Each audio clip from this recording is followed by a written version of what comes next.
And it's BBO War, Black Box Online Radio, coming to you from West Virginia at heart and from around the globe. And hello, everybody. Today is Tuesday. Welcome to True Crime Talk Radio in the Morning. I am your host, Black Box Ned. And because today is Tuesday, you can say hello to Snoopy here. Now, on every Tuesday and Thursday at 10:30 a.m. Eastern Standard Time, I am coming to you live. And True Crime Talk Radio is a segment where multiple subjects are incorporated under a single umbrella term. And in this episode, I will be discussing the serial killer industrial complex. But you can put anything you want in the chat, and I'll try my best to respond to it. And it looks like we have some people here. Batman66 says, Viva el Nedo. Muchas gracias, Senor Batman. And Charlie is here saying, might miss it, but I'll watch it later. Hey, Charlie, come back anytime. And we also have DNA King. Howdy to you too, DNA King. The title of this episode comes to us from an interview that I saw on the Neil Brayman channel, and it was done with Patton Oswalt, who is perhaps more famous for being a comedian and for being an actor. But he was also the husband of Michelle McNamara, who went on to write the book I'll Be Gone in the Dark, the most famous book about the Golden State Killer, Joseph DeAngelo. And it really was a groundbreaking book because she stumbled upon this very big story about this unsolved serial killer mystery. And she wanted other people to take note of it because she thought the story was important. And not only that, but it also affected the lives of a lot of different people. And she thought that no one is really paying attention to this story. So she coined the term Golden State Killer. And Michelle McNamara has since passed away. And her husband, the actor Patton Oswalt, was on the Neil Brayman channel giving this interview. And they were mostly just asking him, what do you think about true crime? And he said that there are definitely some people out there who are exploring the subject of serial killers for profit. And it wasn't the title of the episode, the Serial Killer Industrial Complex, but that's what was written on the thumbnail. We have Cat Daddy Steve here, says, good morning, Crime Boss Ned. Good morning to you too, Cat Daddy Steve. Jeff Jones is here. Good morning to you too, Jeff Jones. Welcome to True Crime Talk Radio in the morning. Now, how do you respond to this thing here about a serial killer industrial complex? Are there people out there who purely seek out the stories of serial killers for profit? As soon as I saw this video, I knew that it was going to be the subject of True Crime Talk Radio in the morning for the following reasons. Number one, I always want to try and keep some type of balance and level of awareness about the material that comes out here on Black Box Online Radio. I frequently talk about the stories of serial killers, but I want to pay close attention because I don't ever want to mistreat or exploit the story of a serial killer when the victims and do it in any type of way that it is unfair to them. But let's not kid ourselves. Sometimes it does happen. Some people have a very bizarre fascination with serial killers where the killer is glorified.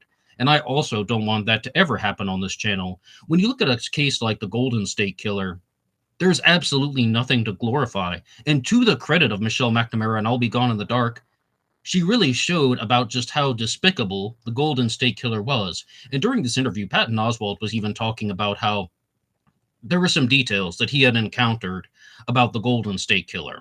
And the first one is that he was somebody who just had some very bizarre, methodical, and calculating issues. Some of the stories that they were saying were that the Golden State Killer would tell people not to move until he would leave.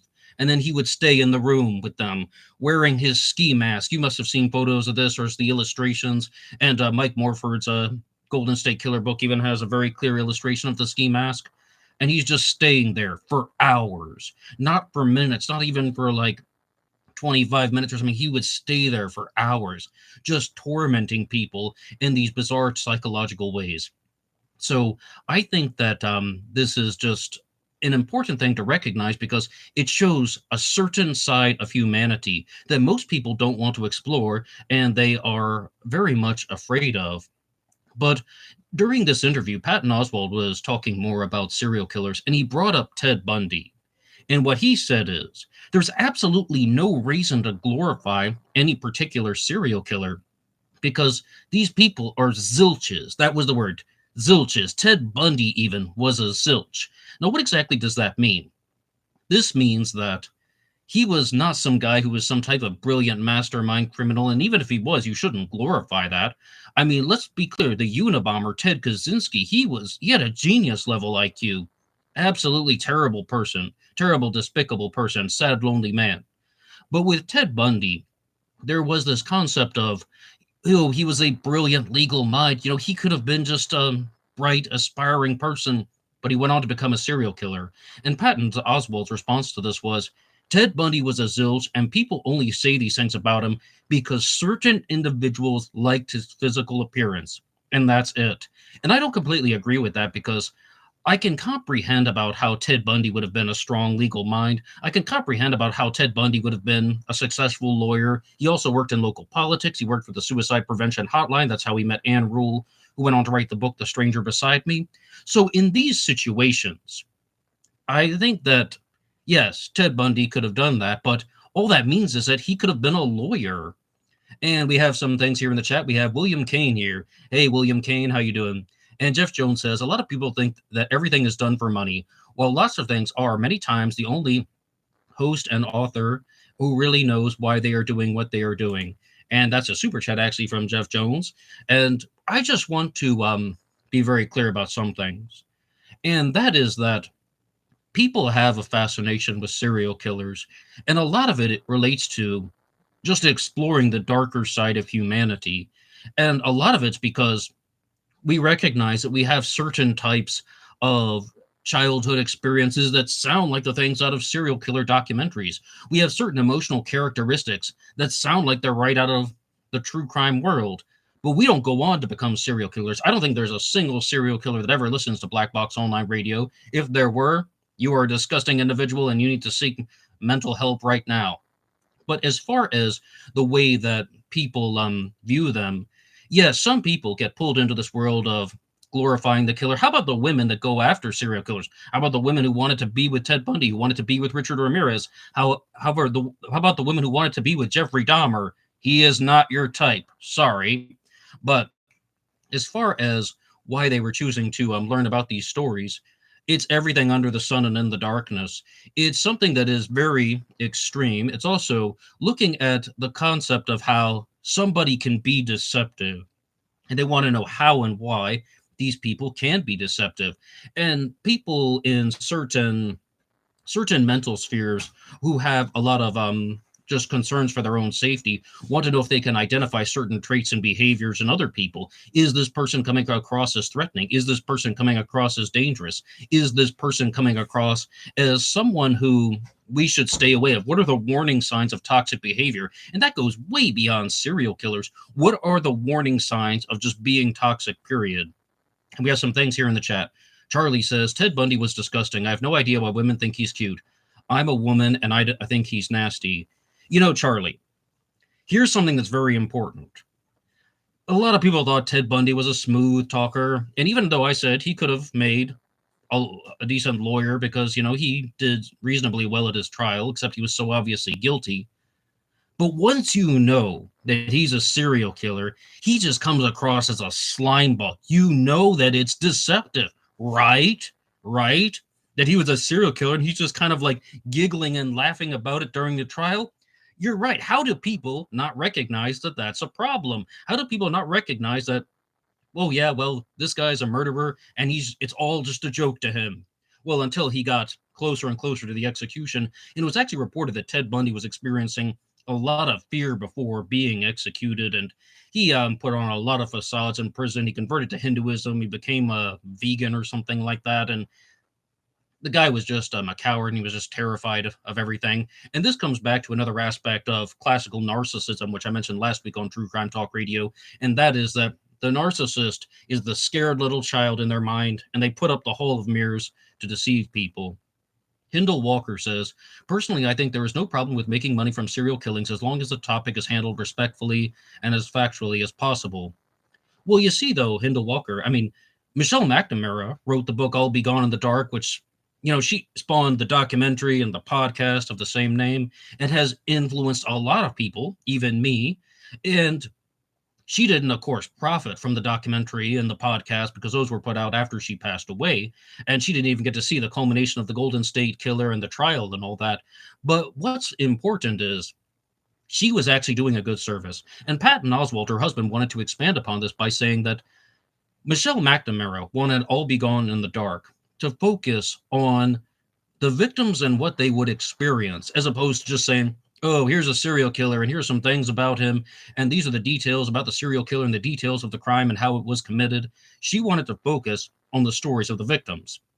But in all seriousness, I mean, I think that that doesn't happen enough. Now, an example of a true crime case where that does happen, where I do think the victims get a very large voice, is Jack the Ripper. And I do a segment about Jack the Ripper every Wednesday here on Black Box Online Radio called Ripper Wednesday. And there are so many books that have been written about the Ripper victims, and they just try to capture the stories of the women who were murdered by Jack the Ripper or whatever happened back in 1888 in England. Just some examples would be The Seduction of Mary Kelly by William J. Perring, the Jack the Ripper and the Ghost of Mary Kelly by Veronica Lavender, and the murder of Mary Kelly is perhaps the most vicious murder that ever took place. But the reasons why that people want to write those stories, even if it sounds like it's not the most flattering thing, is they wanted to learn more about the victim. They wanted to get in touch with the victims. There are also books that have been written about the other Ripper victims, such as Liz Stride, and the Liz Stride book is actually really high on my list. And Charlie says, you could see right through Ted Bundy in those interviews when he was waiting for his trial before he escaped to Florida. Yes, especially us. Hindsight is 2020. The rear view mirror is clearer than the windshield. Yes, absolutely. And Charlie says, a woman wanted to be with Dahmer. Ah ha ha. That's a true story, actually. Back in 2019, I did a 3-part series on Jeffrey Dahmer. They're old black box recordings with like the black box on the screen and the bubbles floating by. But a story that I told was back in 2006, I was a freshman in college, and somebody came to me and they said that they had a friend back in high school who thought that Jeffrey Dahmer was really attractive. She thought that he was hot. And, you know, when she told me that, and I was like 18 years old in 2006, I was just thinking, wow, you know, that's disgusting. What a freak, what a loser, what a weirdo. But back in 2019, and even to this day, no, I'm not surprised at that at all, because what serial killers do is they put on these non-threatening facades to lure people in them. I mean, if people were just trying to be around them, like Jeffrey Dahmer meeting guys in the Milwaukee bars and clubs or something, taking them back to his home, if he were completely threatening, they wouldn't go along with that. Ted Bundy as well, wearing the cast and saying, excuse me, my arm's broken. Can you help me get something from my boat? If he were threatening, they wouldn't go along with that. Serial killers are very dangerous, but they know how to pretend to be non-threatening. And we have Manny Grossman here on the Grossman Files. I'm doing a show on just that this evening about Berkey's groupies. Okay, now, Manny Grossman. Even though I've said some very unflattering things about Ted Bundy, very unflattering things about Jeffrey Dahmer, the fact that David Berkowitz even has groupies at all, because Berkowitz is just so awkward and bizarre, and he's so self-deprecating. In the interviews, many times he puts himself down. It's almost like self-flagellation. What are people attracted to about David Berkowitz? The Process Church or something? Do they think the Son of Sam symbol is really cool? I mean, Berkowitz is an annoying individual. He's a dork. Never mind that he was a real serial killer and did some terrible things and belongs in prison. And this is what everybody comes to the same conclusion of. Well, everybody. I mean, maybe not Maury Terry, but what they say is that David Berkowitz is another example of somebody who would put on the facade of being non-threatening, but he wasn't good at it. He would try to put on the facade of being non-threatening, but when I watch documentaries about David Berkowitz, the Son of Sam shooter, people are mostly like, you know, this guy's trying to say that he's all reformed and such, yet he doesn't actually seem to believe it. Even like when there's this multi-part podcast series on the Serial Killer podcast hosted by Thomas Viborg Thune, and that was just a massive conclusion at the end that David Berkowitz doesn't seem to believe these things about how and why he is reformed. He is still lying to people. He is still trying to just deceive people. And these are very, very common characteristics of psychopathic behavior. And I would also like to remind you guys that if you want to tune in every Tuesday and Thursday at 10:30 a.m. Eastern Standard Time for True Crime Talk Radio in the morning, you can hit the like button and subscribe. It really helps out the channel. And you can also go through some of the links in the description box. One of them is for buymeacoffee.com. buymeacoffee.com/blackboxned88 allows you to make a donation or contribution to help support the show. And anybody who makes a donation will get a shout out on Zodiac Monday. And you can also use the super thanks and super chats here on YouTube. But really, just feel free to check out some more content. There are over 1,000 episodes of Black Box Online Radio. This program is now available for free downloads on Spotify and Apple Podcasts. You can find it under the name Black Box Podcast and Black Box True Crime. Now, I also have to give a shout out to Batman66, who sent me a video that was actually an episode of 48 Hours from 1991, and it was all about serial killers and their behaviors and how they function. And it was featuring a very young Erin Moriarty and a very old Dan Rather. Dan Rather was old when the world was young. I don't know how that happened, but that's what seems to have taken place. And they're starting off with Dan Rather on the screen, and he's saying something that one of the reasons why people are fascinated with serial killers is they are not easily comprehended. They are incomprehensible. And right now, I just kind of sit back and I got to hold Snoopy when I'm doing that and just be like, no, serial killers are not incomprehensible for the following reason. They are traumatized individuals who are not capable of experiencing empathy with people, who feel excitement because of their own biological urges, and most likely they were victims of very serious abuse when they were children. 1, 2, 3, 4. 1, 2, 3, 4. That's it. That's it. That's what's going on. That's what's happening. That's why people commit these types of crimes. And by chance, this episode of 48 Hours from 1991 that's available here on YouTube happened to feature Dr. James Fox, the person whom I was discussing on the Thursday episode of True Crime Talk Radio in the morning. And he has openly said that serial killers kill for pleasure. And this is what is so frustrating about it, because there's a very big difference between the serial murderer and a different type of murderer, and it's the motive. When you have some things like a person kills their business partner to get control of the business, someone murders their spouse for the life insurance policy, all of that stuff is bad. All of that stuff is wrong. But those people were specific targets. Whereas somebody such as a serial killer who's just kind of roaming around the streets looking for a victim, like the Zodiac Killer, maybe, like Jack the Ripper, maybe, and countless other serial killers, it's not even about the victim. They're trying to find someone in a vulnerable place. Their MO does not require a previously established connection with the victim. And this is what becomes so dangerous about them. But you can comprehend that. You can comprehend that. It's all of those things that I said before. And yes, there are going to be more thanks to that. Human behavior is rarely encapsulated into 4 points. But to say that you can't comprehend it, that's a different thing. That's just a different kettle of fish, so to speak. And we have some things here in the chat from Charlie. David Berkowitz comes across as a slime ball, and he's so squirrely.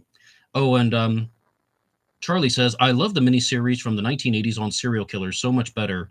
And Charlie, what is the name of that miniseries? Is it available online? I would like to see that. And you're right, hindsight, I think,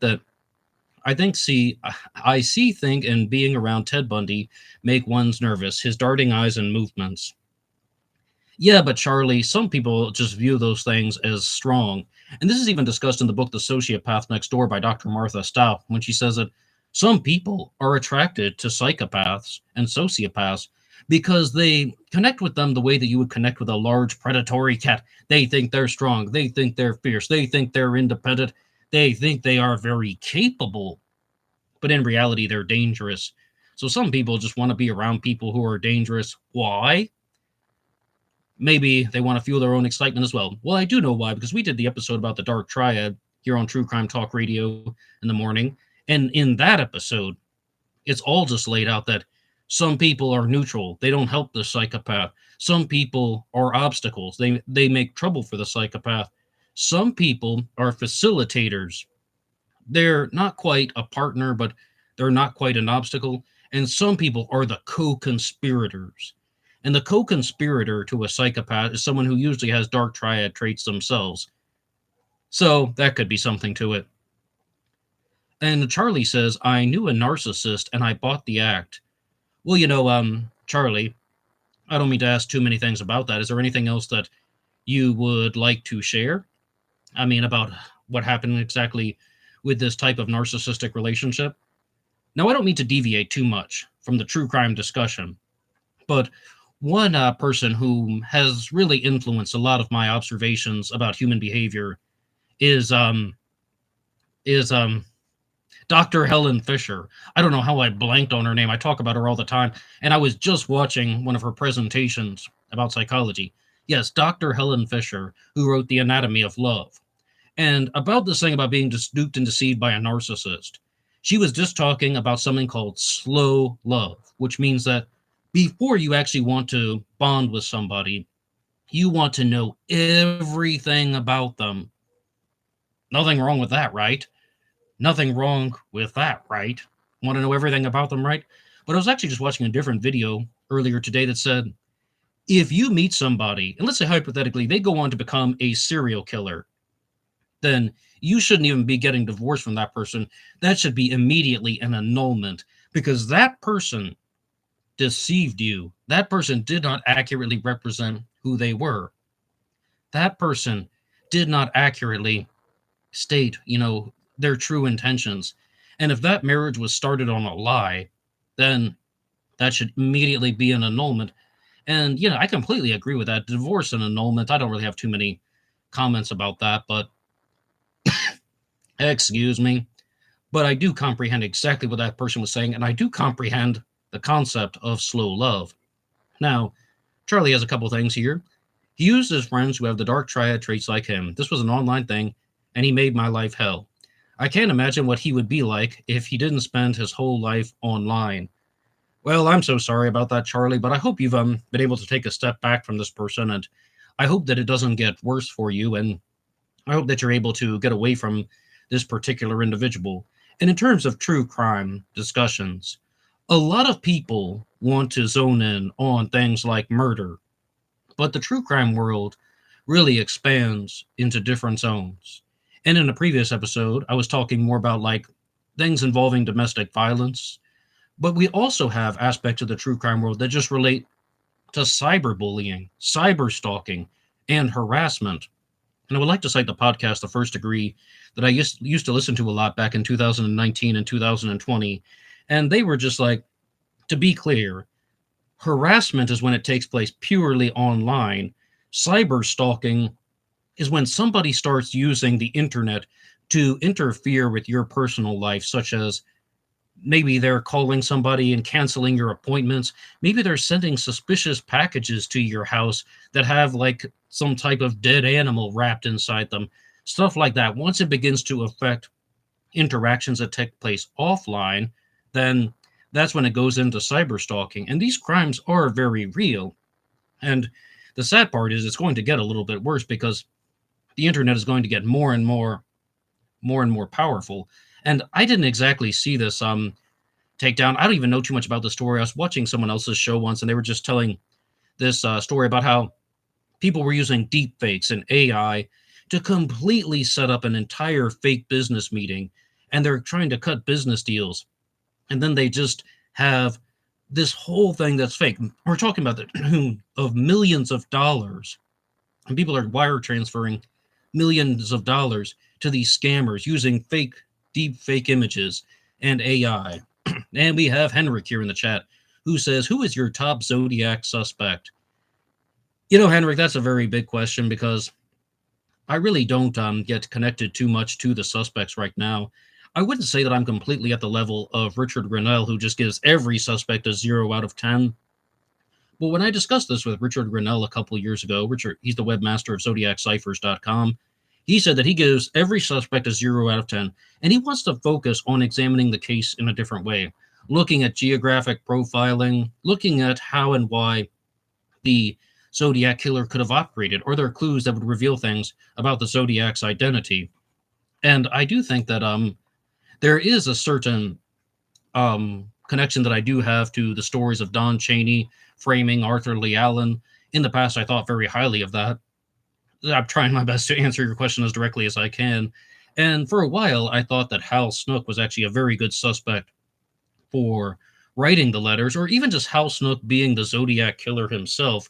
But I've taken a step back from Hal Snook because I'm just really not convinced that he murdered anyone. He has a very similar handwriting to that of the Zodiac Killer, but you got to do a lot more than just have similar handwriting. So anyway, I hope I did a little bit to answer your question there.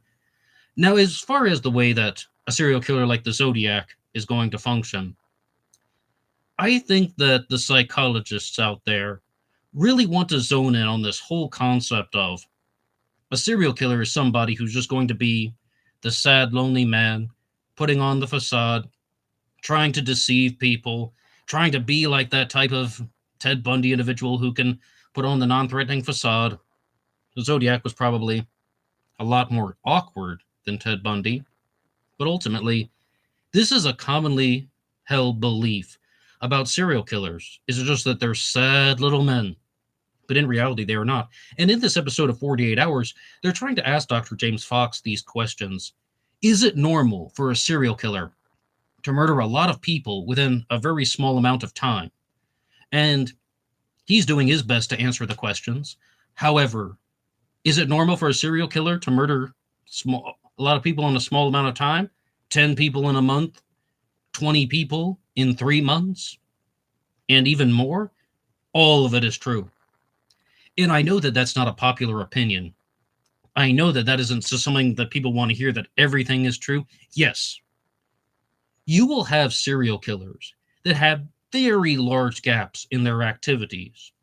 And an example of this would be the Zodiac Killer. Commits the Lake Herman Road murders in December of 1968, doesn't commit another crime, maybe, until July of 1969. That's like a 7-month gap. The Unabomber, Ted Kaczynski, very large gaps in his activities. But I release shorts here on Black Box Online Radio, as well as on Ned DeHaan on Facebook. That's my personal Facebook. There's also a Black Box Online Radio page, and I put the shorts out on BlackBoxNed88 on Instagram too. And I do a lot of things about serial killers with those.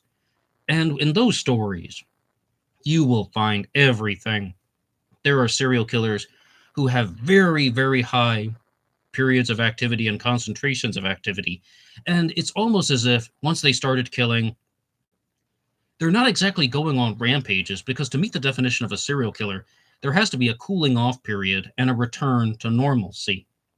And then with other serial killers, maybe they've murdered 3 people before they were caught. 3 people over a 10-year period. All of it is true. It's all frequently happening. And that's something that I just think that, I mean, again, it's not the most specific answer, and it's not the most enjoyable answer for people to hear, but that's what my observation is, that people commit these crimes in different types of ways, and it shouldn't be shocking.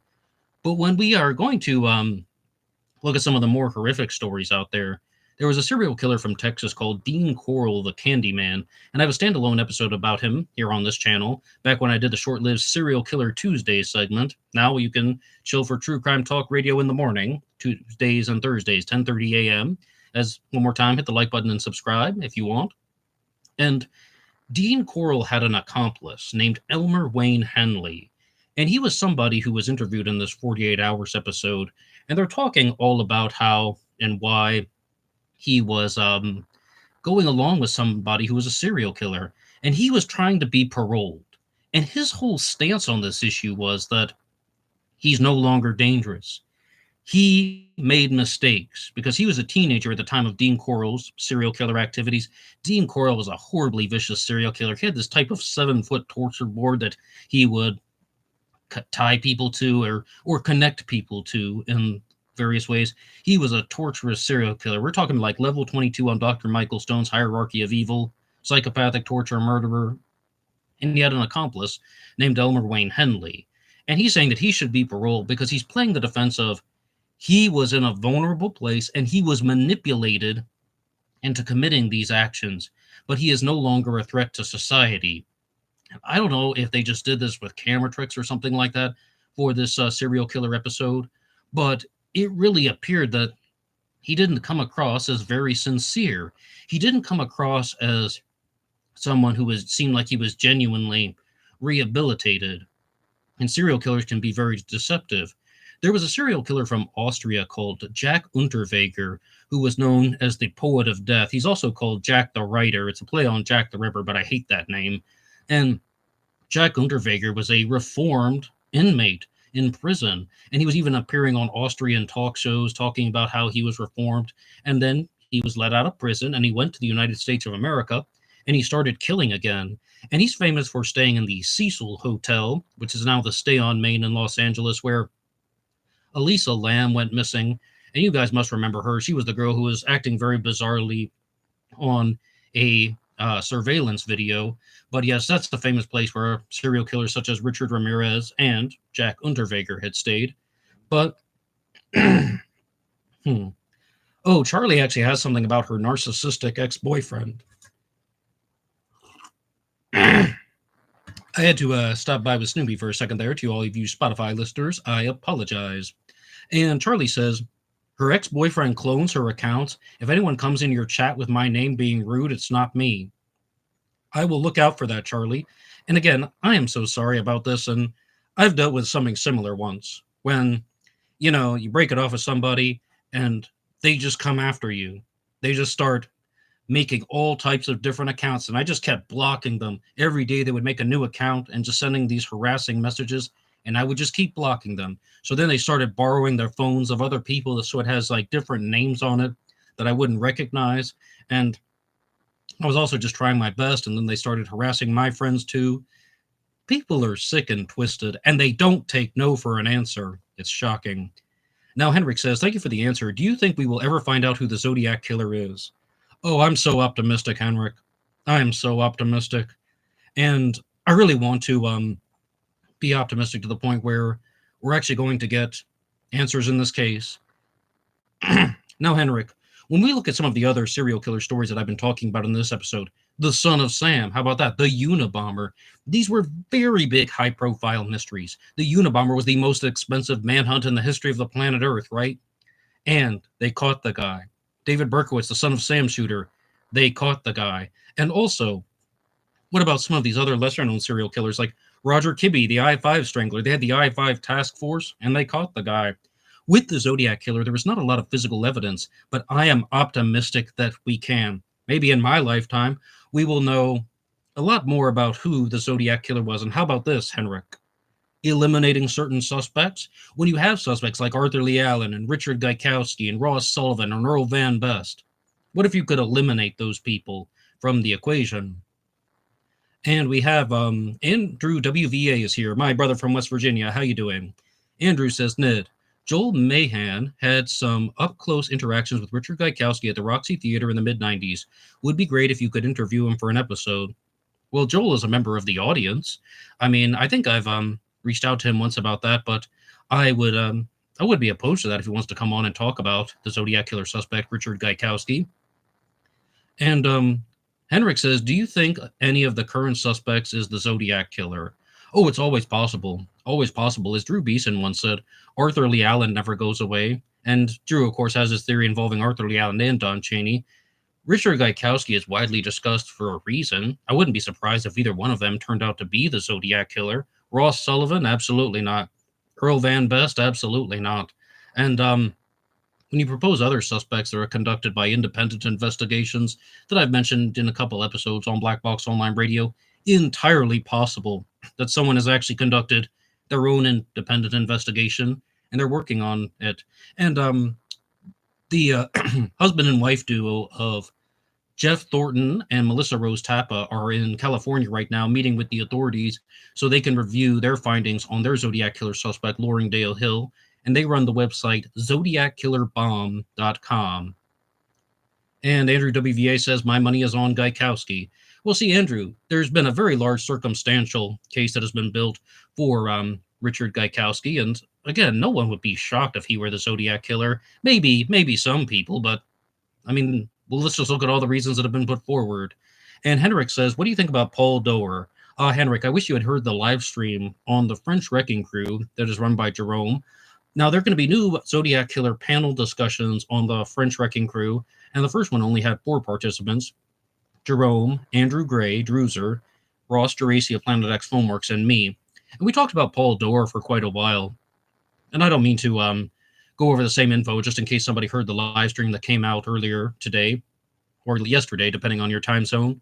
But Jarrett Kobek made some very good observations about Paul Doerr, but a lot of his case is just circumstantial, not even circumstantial, not circumstantial. No, it is speculative.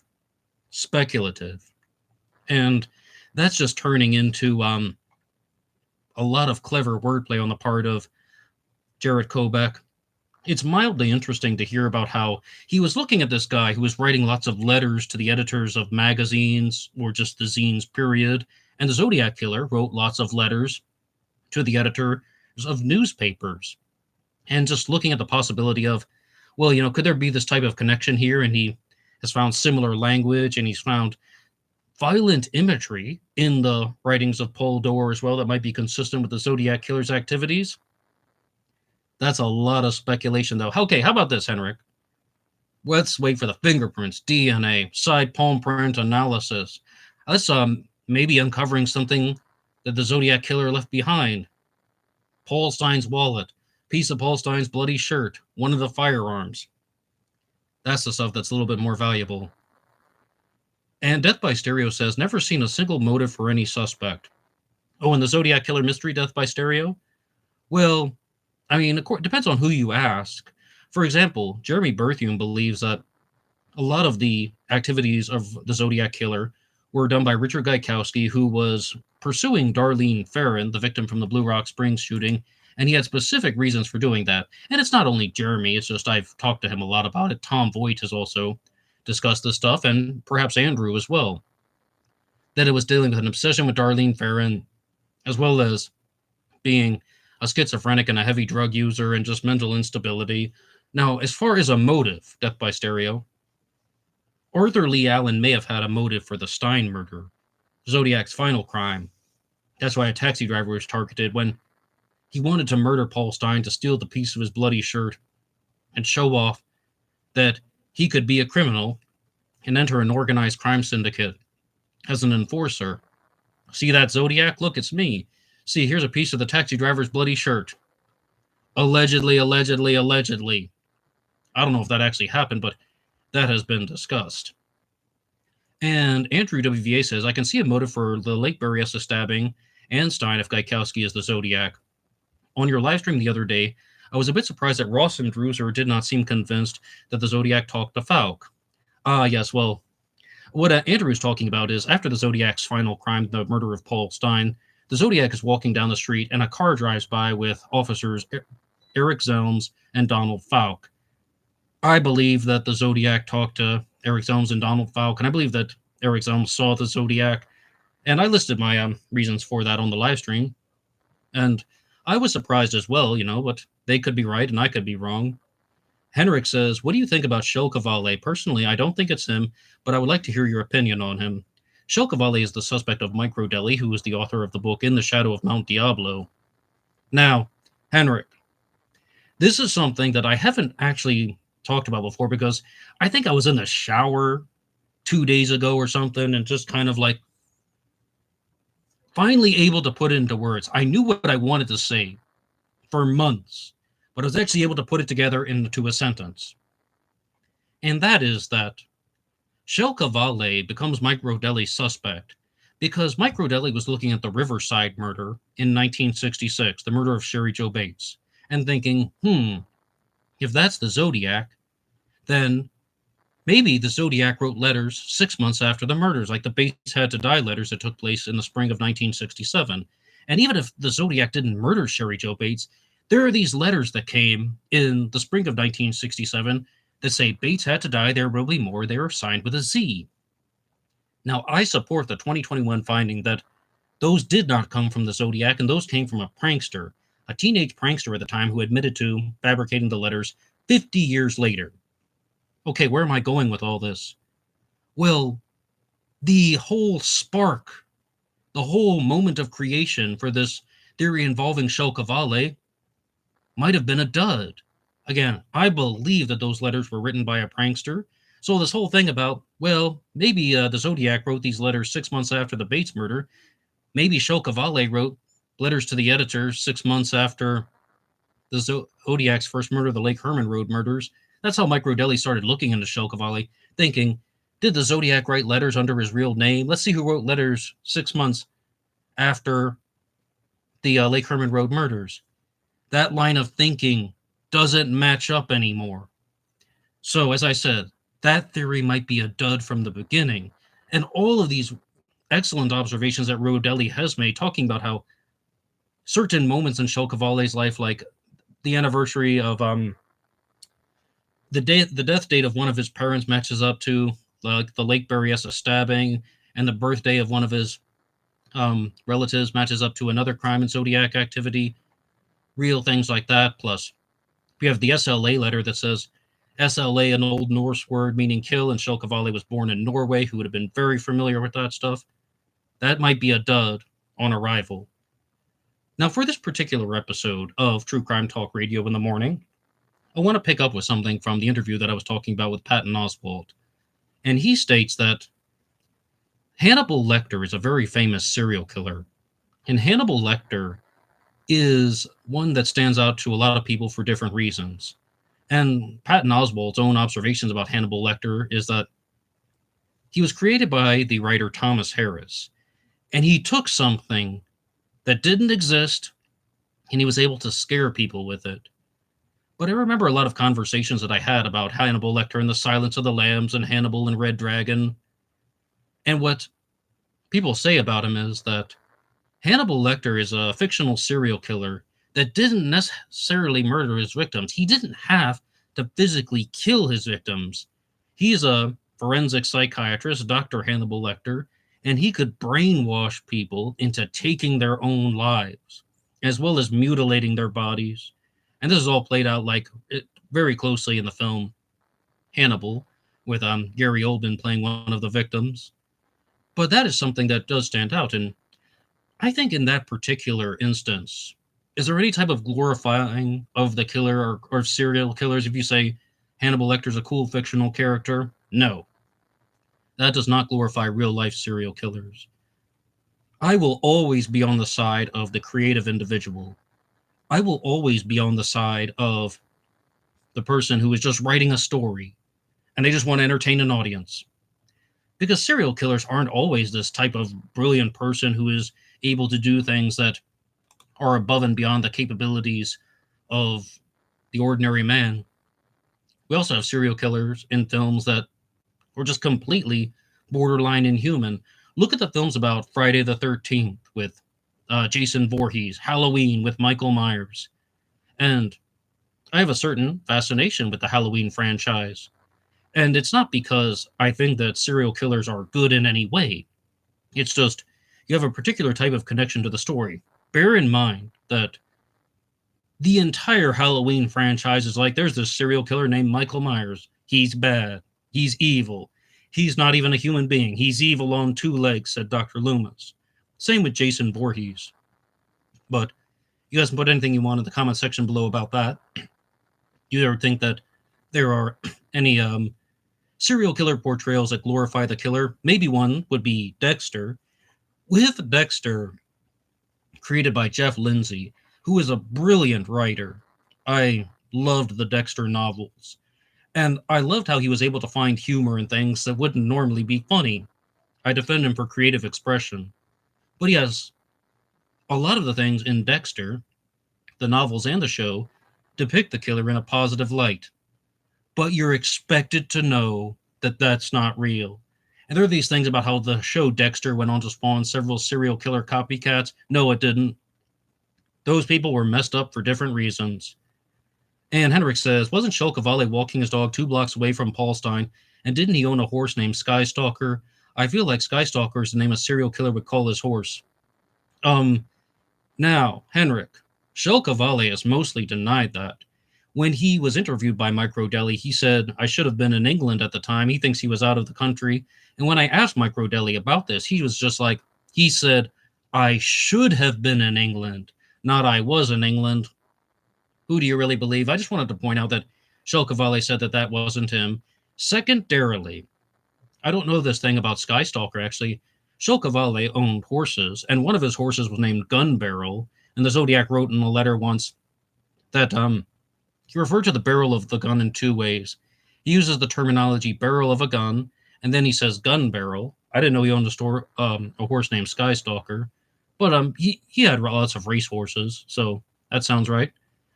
Andrew WVA says, my aunt said Mr. Cavalli was frequently on TV ads for his dealership in the 1960s and 70s.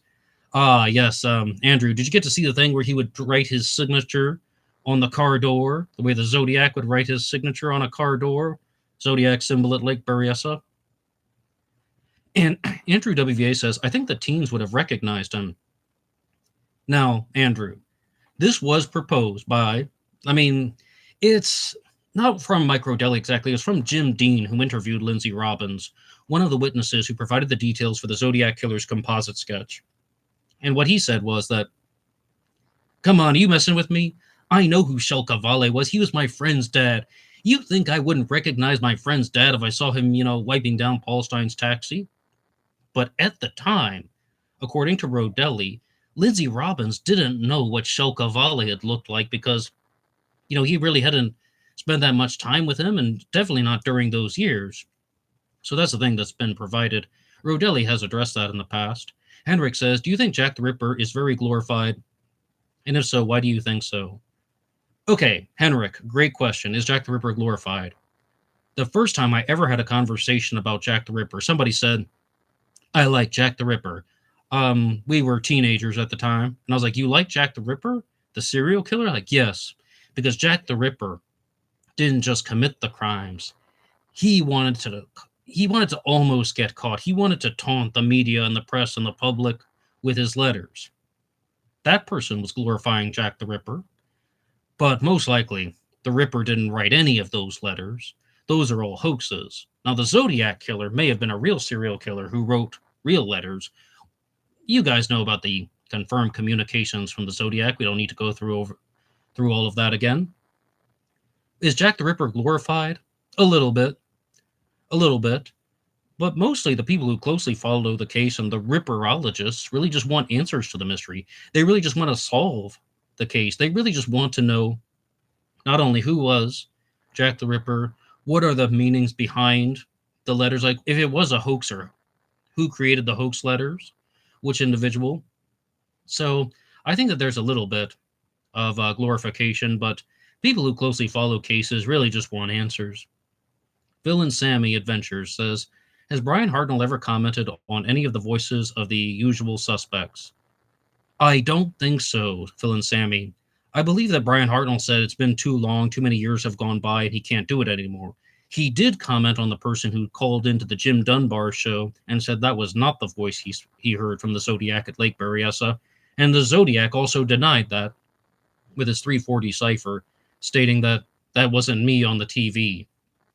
Okay, everybody. I was talking to you guys about how films portray serial killers, and do they glorify them? If you look at the 2007 Fincher film about the Zodiac, just called that Zodiac, would you say that that film glorified the killer? I would say absolutely not. The Zodiac Killer is barely in that movie.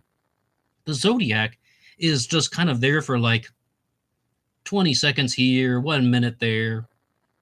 And overall, I think that that's mostly because it's more about Robert Graysmith and his pursuit of Arthur Lee Allen. And Arthur Lee Allen was not portrayed in a positive light at all. And I don't mean to speak ill of the dead or anything, but Arthur Lee Allen was not a good person. Whatever happened to him is his fault. And Henrik says, who do you think is the most evil serial killer of all time? Well, that's a really hard one, Henrik. I mean, John Douglas was asked this question in a different way in an interview when he was given the question of, what serial killer story really bothered you the most? And this is not going to be the most evil serial killer of all time, but for me, recently, I was looking at the story of Nanny Doss, who was the giggling granny who murdered her own family members and just seemed to laugh about that. And for some reason, that one just really bothered me. But we could point to Thug Baram, who is perhaps the most prolific serial killer in all of history, reportedly murdered 931 people. Although it's also possible that he was just present at hundreds of executions and he didn't actually commit all of these murders. And he was part of the Thug cult that would strangle people with a handkerchief that had a medallion sewn into it. And I think that is definitely one of the higher body count ones. And you also have people like Harold Shipman murdering over hundreds of people. Terrible, terrible things. I did mention Dean Corll, the Candyman, in this episode, and I first learned about him because of Thomas Viborg Thune and his show, The Serial Killer Podcast. And when I was listening to that episode, that's when I had those moments like, ugh, what am I doing listening to this stuff? This is just disgusting and horrific. So those are some examples of serial killer cases that have really bothered me. The Zodiac Killer? No. The Zodiac Killer was a weakling. Means nothing to me. Yokoso said, Dear Ned, what do you think of the dripping pen card and all the Zodiac cards, or in all the cards that Z used for that matter? Are they generic or custom made? Well, I believe it's a combination of both. Like for the dripping pen card, I can't comment too much on that, although I was recently just discussing this with someone in their Zodiac theory, and they were showing me a lot of observations about how the Zodiac specifically altered things on the dripping pen card, on the dragon card, and the Halloween card, and how they, how they did certain things to, make it custom, as you would call it, with the Halloween card. Absolutely, 100%, it's a combination of both. There was a real base and structure, and the Zodiac put on certain stickers to modify the Halloween card, the floating eyes, the pumpkin, the skeleton, as well as adding in his own writing and symbols. And so I think, did you mean like, did he get it from a store? Yes, it's most likely it was purchased somewhere. And as Tom Voigt, to use his terminology, the Halloween card has posable novelty items like the posable novelty skeleton and a pumpkin sticker that is on it.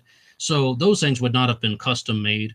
And they're also, the skeletons are not like drawn on by the Zodiac. They were placed there from stickers, which I can only expect would be sold as like in a plastic envelope or sheath or something that is connected to the back of the card and you could post them on the way you wanted. But I mean, I'm going to share some stuff with you guys in the future once I, get permission from this person to share their material about how the dripping pen card might be specifically designed to communicate a message. And it's not what you think. You're going to be like, there are lots of people out there saying this stuff about hidden messages in the greeting cards. I think you guys will find some interest in this one. And Charlie says, oh, know the creator of Dexter yesterday. Dexter's cheater is amazing. Do you mean Dexter's creator or the cheater? Well, I'm not exactly sure everything that went into the creation of the Dexter TV show, Charlie. And Dexter had that revival called Dexter First Blood or New Blood or something. I didn't watch any of that. I watched the first 8 seasons of Dexter because I was on a car trip once. And I just picked up this book from the library and I saw that it was a copy of Darkly Dreaming Dexter by Jeff Lindsay. And I was like, oh, I didn't know that Dexter TV show was based on a book. And I've just used the audiobook on the car trip. And I'm just kind of driving down the road, and I was laughing so hard. Again, terrible, terrible things. It's a black comedy. It's all about how it's from the point of view of a serial killer, but it makes you laugh. Whereas the Dexter TV show was more about, it's the point of view of a serial killer, but he is somebody whom you're supposed to root for. No matter what, it's fiction. It's not real. And I read at least 2 of the other books. I, for some reason, lost track of how many that I had actually read. Next was Dearly Devoted Dexter, Dexter in the Dark, and I wish I had continued with that series, but it's never too late. And Henrik says, if you could choose which mystery would be solved, would you choose D.B. Cooper, Zodiac, or Jack the Ripper? Oh, Henrik, Zodiac. Zodiac, absolutely. D.B. Cooper might have the highest chance of being solved because D.B. Cooper most likely left behind DNA that still exists. With the Zodiac, it's all questionable, but I want the Zodiac case solved the most. And I think that's purely just because I've talked to you guys about this one the most. I've spent the most time on Zodiac, but I want them all solved. SoCal209 is here. Some Zodiac sleuths seem to discount all handwriting analysis, giving no weight to Sherwood Morrow's work. A bit unfair. Well, one of them would be Prash, from Prash's Murder Map, who wrote the book The Zodiac Killer, A Brief Investigation. And in that book, there is a whole section on how handwriting analysis is unreliable. Handwriting experts aren't that much better at analyzing it than lay people like me. I don't know if I'm that extreme. But with Sherwood Morrow, I don't discount everything. I just think that his opinions were a little bit overrated.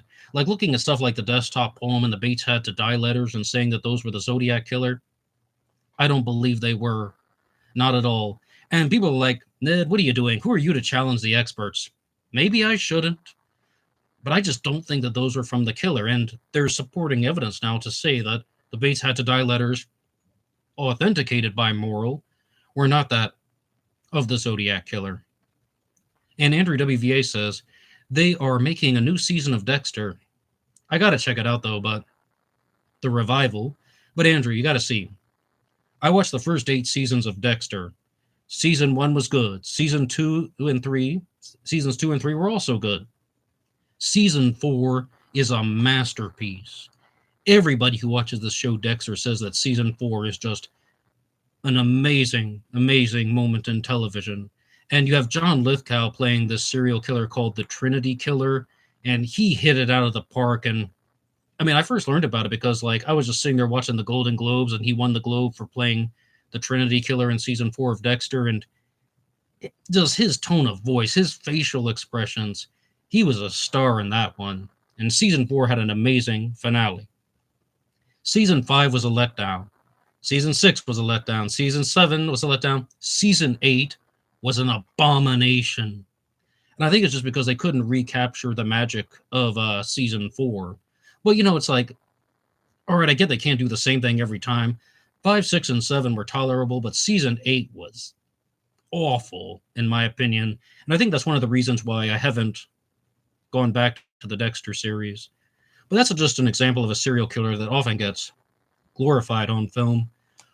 With a lot of other movies, they show the serial killers in a bad light. And even if you have something like a story about a murderer that isn't completely meant to glorify the killer, like, say, for example, the Joker from Batman. The Joker kills lots of people. Heath Ledger was an amazing Joker. Joaquin Phoenix was not a bad Joker either. Jack Nicholson as well. Jared Leto can get lost. Go back to climbing the Empire State Building or something, or harassing children, whatever it is you do, Jared Leto. Weirdo. He sucked. But when you look at a serial killer like the Joker, or just a criminal, you're supposed to recognize that he's the villain. Yeah, Heath Ledger had great wordplay. Yeah, Joaquin Phoenix had a great story. But you're supposed to recognize that what they're doing is bad. Right? Batman is trying to stop the Joker because he's the villain. And some people just don't get this. They look at that and they're like, I'm going to be mean now. Being mean is cool. Oh, and you want to know why? Some people think that that's the reward in life. People who are victims of something like, especially bullying, they think that the reward is, okay, I was bullied. Now that time in my life is over, and the reward is I get to be the bully. And that is nonsense. And it's disgusting. Most people know that. But those toxic people that Charlie was talking about, they don't. They just want to keep going. And Henrik says, do you think D.B. Cooper died in the skydive? I think about that more and more each day. For the longest time, I thought he survived. But Henrik says, do you like American Psycho? Yeah, absolutely. I had this DVD of American Psycho that I would just watch over and over again. A lot of people were like that. It made me a fan of Huey Lewis in the News, first of all. American Psycho is another good example. You have Christian Bale playing the serial killer, and this is a real serial killer, not like the Joker, who's a criminal in all aspects of life, but Christian Bale is playing Patrick Bateman, a serial killer. But you're supposed to recognize that what he's doing is bad. Yeah, there's some entertaining dialogue. Yeah, he's setting things up that make you laugh. But the whole point is that it's called American Psycho, right? He's insane. And if you were to ever try and recreate those types of behaviors in a destructive way in your personal life, you would also be insane. By that, I mean like anything physically harming people. Unless you actually want to murder Jared Leto, who died in that film, I wouldn't feel bad at all. I'm joking. I'm joking. I'm joking. Please don't take that seriously. But, that his death scene in that movie was pretty good. And as far as Jared Leto goes, I don't hate him. It's just there are a lot of allegations against him in his personal life. And I just hear stories that he's absolutely terrible to work with. But he has given some good performances. And I know this is going to sound weird, but I even like the show My So-Called Life. And he did the Dallas Buyers Club, the movie.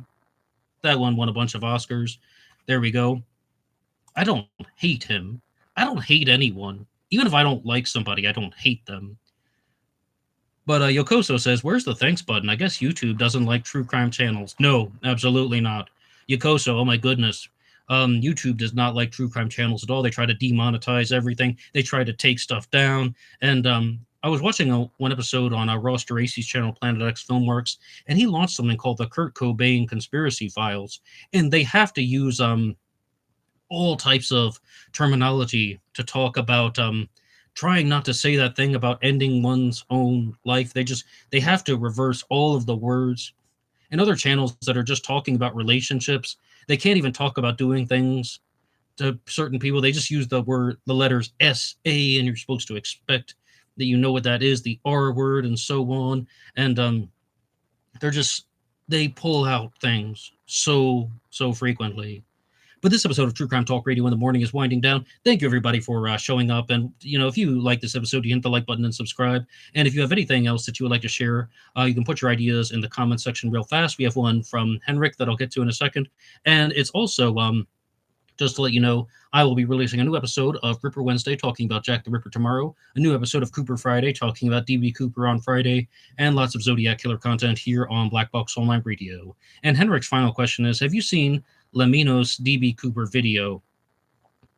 I did, but before I started the Cooper Friday segment, so I don't remember it too well. Now that I'm kind of a little bit more laser focused, I'm going to go back and watch that one, and then I can give it an appropriate response. But everybody, thank you so much for tuning in to True Crime Talk Radio in the Morning, coming to you live every Tuesday and Thursday at 10:30 a.m. Eastern Standard Time. I'm your host, Black Box Ned. Feel free to check the show out on Spotify or anywhere else you get your podcasts. You can keep in touch on Facebook, Ned DeHaan on Facebook, BlackBoxNed88 on Instagram, Black Box Online Radio on Facebook, and even TikTok. You're probably not going to get in touch with me on TikTok. I just use that to upload the reels. But anyway, you guys have a nice morning. Take care. Snoopy and I are going to head on out, okay?